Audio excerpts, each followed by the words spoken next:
see a king. Let every heart prepare him room, and heaven and nature sing, and heaven and nature sing, and heaven and nature sing.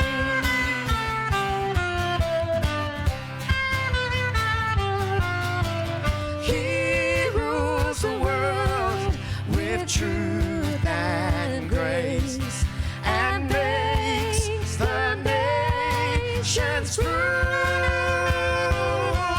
the glories of his righteousness, and wonders of his love, and wonders of his love, and wonders, wonders of his love.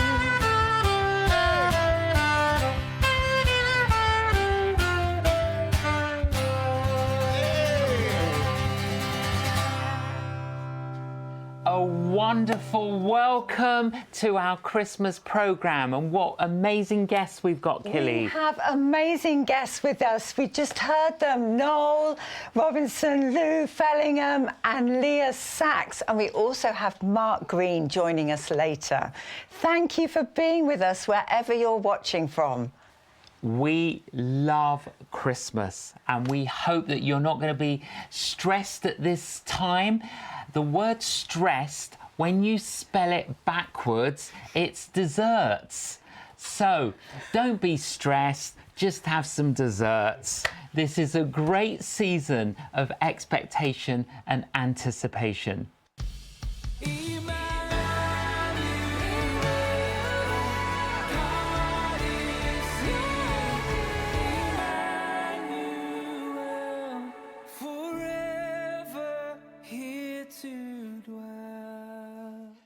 Christmas is a sacred season, and I like that word Advent, which inspires us to prepare with great expectation and anticipation. And throughout this Christmas season, there's lots of different traditions. What are some of those traditions, Killy? Well, some of those traditions can include things like Rudolph, the red-nosed reindeer. So what's the story behind that? I like this story because it's all about Rudolph. Rudolph had a wonderful shiny red nose, but all the other reindeers who had black noses teased him.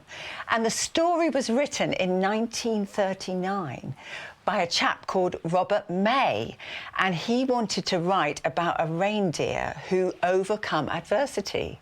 And so what I like about the story is that Rudolph had a shiny nose that was a disadvantage to him, but actually he led Santa's sleigh on a foggy night. So that's the story behind Rudolph the red-nosed reindeer. Well, how fascinating and interesting. And I think it's true to say there are so many traditions at Christmas and we don't really always know their origin. Tell us about the Christmas card. Oh, Christmas cards. I mean, they are an amazing tradition. They go back to 1843 when Henry Cole first thought of them. Before that, they'd been sort of handmade and delivered. But do you know, across the world, there are going to be billions of cards sent this Christmas. I mean, that's pretty incredible, isn't it? Well, I don't know about you. I love receiving cards, not so good about sending them. But there was a really interesting quote in the Times newspaper in 1883, and it talked about Christmas card giving like this. It said, "It is the wholesome custom has been frequently the happy means of ending strifes, cementing broken friendships and strengthening family and neighbourhood ties in all conditions of life." And I think that's a wonderful reminder for us all when we get our Christmas cards this year. And it's wonderful to have with us Leah Sachs, and we just look forward to having a little chat with her now. Leah, Leah, great to have you on the programme. Thank you for having me back, and I now really want to send more Christmas cards. Absolutely. But don't you find it funny? Some Christmases we think, oh, I'm not going to send that person a Christmas card, and then you get one from them, and then you've got to send them one. It's like casually be like, oh yes, of course, this is my intended Christmas card schedule. Leah, tell us about your Christmas and memories of past Christmases. Oh, thanks for asking. So my mother is German, so I spent a lot of my childhood in the car and with my parents driving to Germany. And the Germans, I must say, do Christmas rather well. So seeing my Oma and Opa and my family, and there was always lots of Christmas biscuits. And we've kept that in our kind of London Christmas that we now do. So for us, it's a time of family. On Christmas Eve, there will always be biscuit baking, because Christmas Eve is the big celebration in Germany, especially with my little now niece and nephew, and that's a special time. And on Christmas Day, or whenever presents were given, my Opa in Germany would always read Luke 2, and we were not allowed to open any Christmas presents until Luke 2 had been read. So we've now kept that as well. So on our Christmas Day now in London, that's what we enjoy doing. So it's lots of food, and it's a lot of Bible as well, which is beautiful. Beautiful traditions. That's lovely. And I actually love the sort of German, the sort of softer, ginger, The Lebkuchen, spicy. the Pfeffernüsse. Is that what it's called? Yeah, the Lebkuchen or the Pfeffernüsse, and then you've got the Spritzgebäck. I could go on. Don't get me on about biscuits. It is central to our family of just togetherness and baking. And very strong memories from me of my Oma, and now my mother, who is Oma to my niece and nephew. That's how it's very beautifully been passed on. Oh, beautiful. Leah, you're a musician. Yes, I am. So what do you actually do? So I play the saxophone and do all various bits of musicality wherever the Lord takes me. I work predominantly in the kind of the private entertainment, so if there are events, if there are parties, if there are venues, I'm there to ensure people have a good time through playing the saxophone. And I also have a podcast that I work on, Delight Podcast, which is just a nice way for me to focus on something a little bit different. Oh, wonderful. And what's your favourite Christmas carol or song? Oh, I have multiple. Multiple, to the extent where I like to listen to them throughout the year. Oh, I know. lovely. But actually, I'm going to play for you in a minute, and I've chosen to play Silent Night. I like how it speaks of the holiness of what we're celebrating. And of course, Stille Nacht, that has that very strong German connection as well. So that's one I really enjoy. Thanks, Leah. Merry Christmas. Merry Christmas. Merry Christmas.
Oh, that's beautiful. Thank you so much, Leah, for that. Little fun fact about that carol, though. Tell us, Killy. So, in 1818, a priest goes into his church and discovers that the organ is completely ruined. And he's written a poem a few years earlier. He gives it to a primary school teacher and says, write some music for this. And he writes the music for the guitar. So it's, you know, interesting that imagine the panic of finding that your organ does not work, it's damaged on Christmas Eve, and you have to get it done that quickly, and they come out with such a beautiful song. Absolutely beautiful, Killy. No, it's really. amazing, isn't it? It's one of my favourites, actually. I know, and it's actually beautiful just hearing it on the saxophone as well with the guitar. So thank you so much, Leah and Noel, for doing that for us. That was beautiful. And we're going to invite another guest now, Killy. We are going to now invite another guest. It's very exciting. We have Mark Green with us here in the studio. So, Mark, welcome. Thank you. Mark, it's good to have you on the programme. Wonderful to be here. Wunderbar to be here. Yes.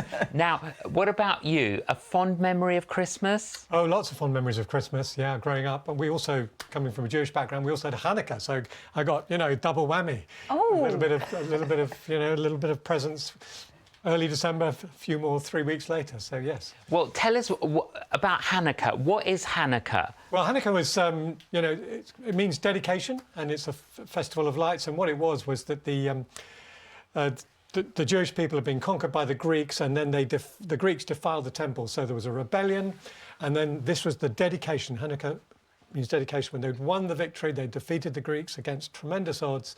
They were rededicating the temple, but they only had enough oil for one day.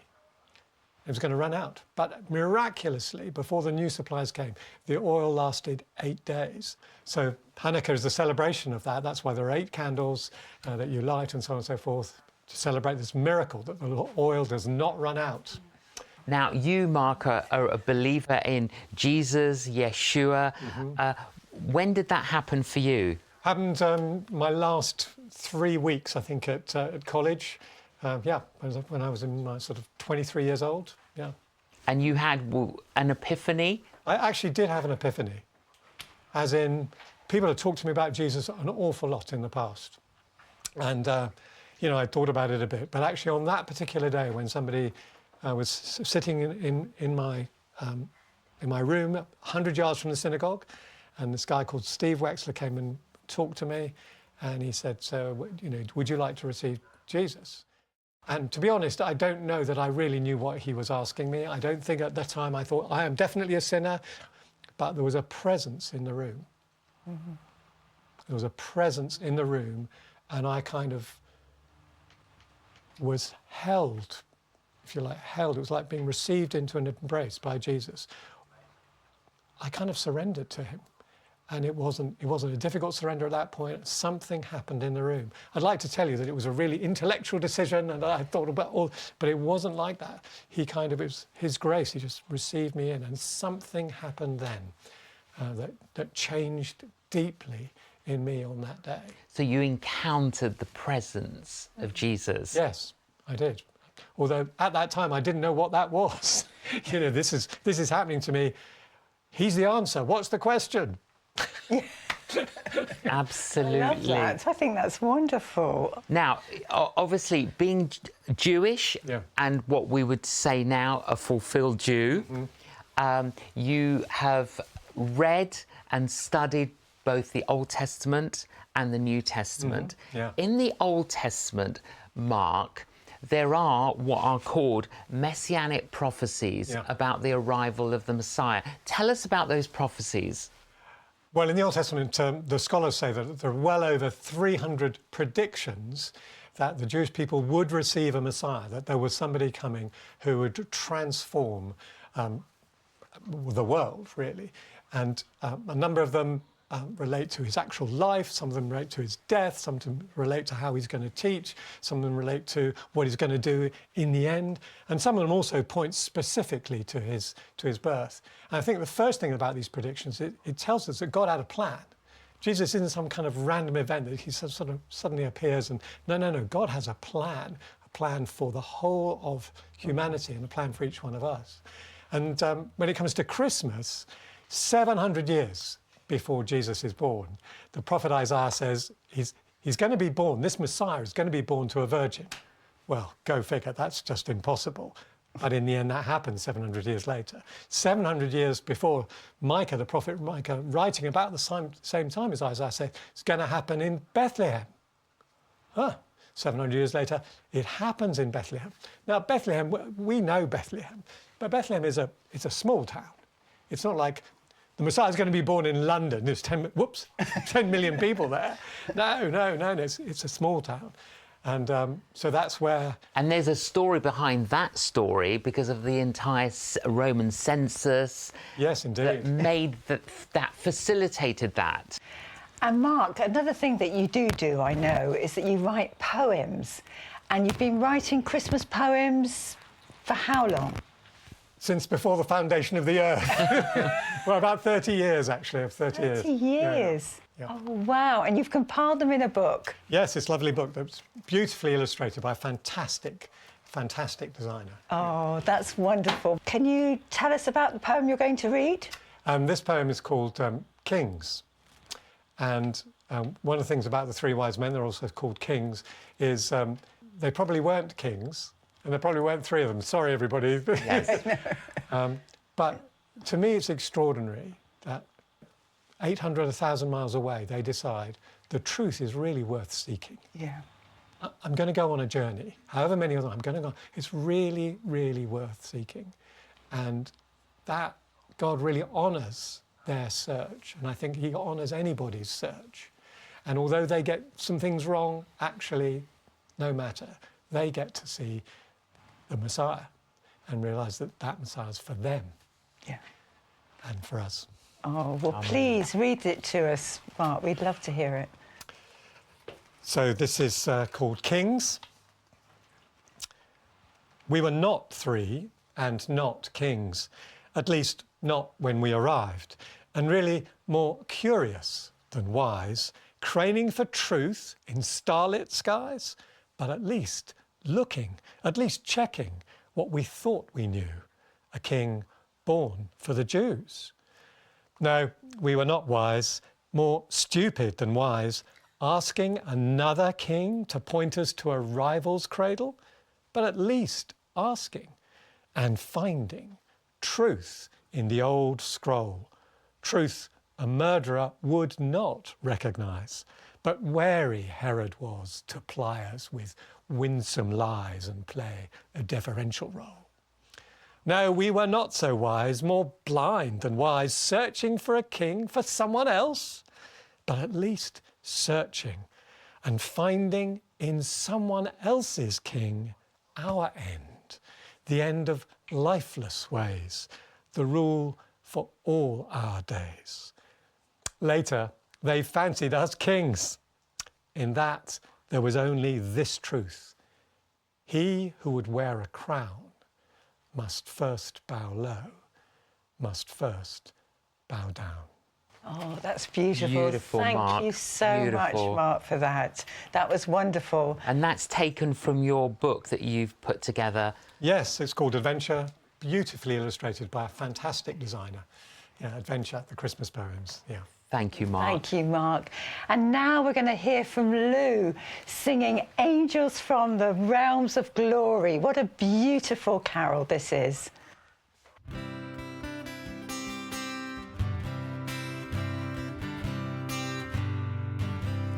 Angels from the realms of glory, wing your flight o'er all the earth. Ye who sang creation's story, now proclaim Messiah's birth. Come and worship Christ the newborn King. Shepherds in the field abiding, watching all your flocks by night. God with us is now residing, yonder shines the infant light.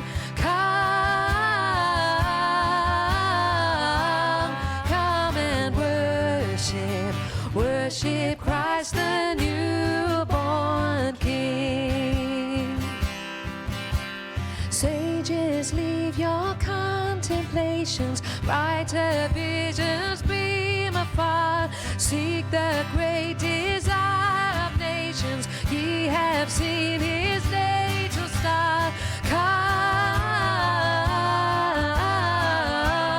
Come and worship, worship Christ the newborn King. Saints before the altar bending, watching long in hope and fear. Suddenly the Lord descending in his temple shall appear. Come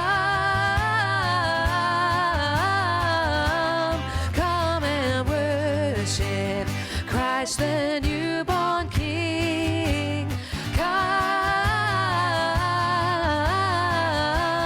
Come and worship, worship Christ the newborn King. Oh, that was wonderful. Thank you so much. That was absolutely fantastic. Mark Greene spoke in his poem about wise men, and they're referred to in the original script of the Bible. Now, I do have to confess, those two words don't always go together, wise men. What would have happened if they were wise women? Well, if they were wise women, they would have arrived on time, they would have brought a casserole, they would have helped with the delivery, and they would have brought far more practical presents. Actually, there were wise women. There were 3 wise women that are recorded in that Christmas story in the Bible: Mary, Elizabeth, and Anna. One was beginning her life, one was midlife, one was at the end of her life. One was dismayed, one was disheartened, one was discouraged. Mary was thinking about a wedding, not a baby. But she was totally surrendered to God.